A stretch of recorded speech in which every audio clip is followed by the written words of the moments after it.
Light एक ऐसा concept रहा है ना, जो अभी तक इस यूनिवर्स में सबसे तेज चलने वाला इलेक्ट्रोमैग्नेटिक वेव रहा है।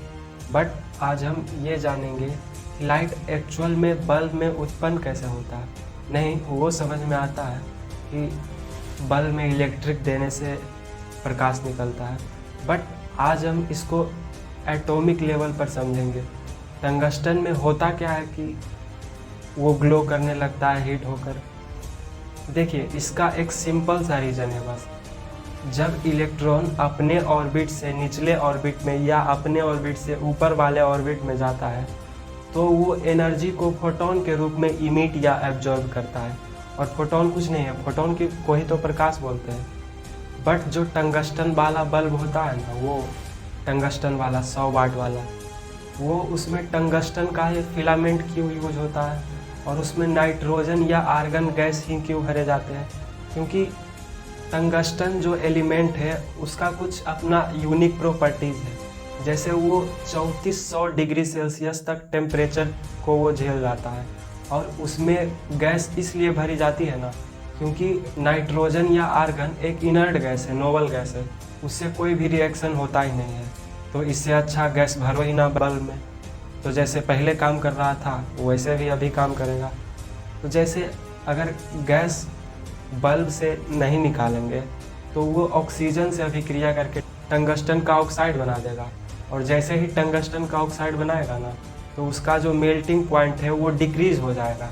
उसका जो मेल्टिंग पॉइंट था 3400 डिग्री सेल्सियस, वो डिक्रीज़ हो जाएगा और वो टूट जाएगा, फिलामेंट फ्यूज हो जाएगा बल्ब। इसीलिए उसमें ऑक्सीजन को रिमूव कर देते हैं बल्ब से, और उसमें आर्गन या नाइट्रोजन गैस भर देते हैं। आर्गन या नाइट्रोजन गैस भरने का मतलब ये हुआ कि बल्ब के अंदर का इंटरनल प्रेशर और एक्सटर्नल प्रेशर को बैलेंस करके रखना ज़रूरी होता है, नहीं तो बल्ब का कांच फूट जाएगा, फिर बल्ब वर्क ही नहीं करेगा। और जो इनकैंडेस्टिंग वाले बल्ब होते हैं ना, टंगस्टन वाला, वो काम कैसे करता है?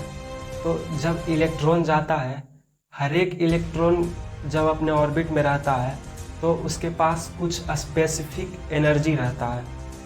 अगर वो अपने ऑर्बिट से निचले ऑर्बिट में जाएगा तो उसको कुछ एनर्जी त्यागना पड़ेगा, तभी वो निचले वाले ऑर्बिट में जा सकता है।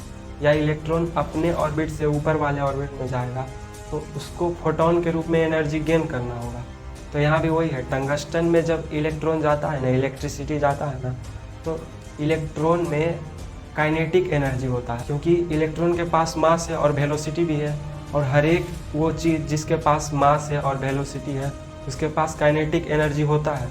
तो इलेक्ट्रॉन का काइनेटिक एनर्जी टंगस्टन के एटम्स से जब टकराते हैं तो वो हीट होकर फोटोन को इमिट करने लगता है।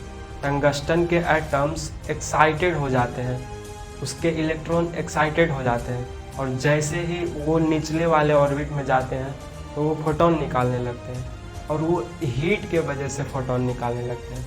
टंगस्टन में जब इलेक्ट्रॉन जाता है तो उसका मेन सोर्स लाइट निकालना नहीं है, बल्कि उसका मेन सोर्स हीट उत्पन्न करना है। वो हीट के वजह से लाइट इमिट होता है।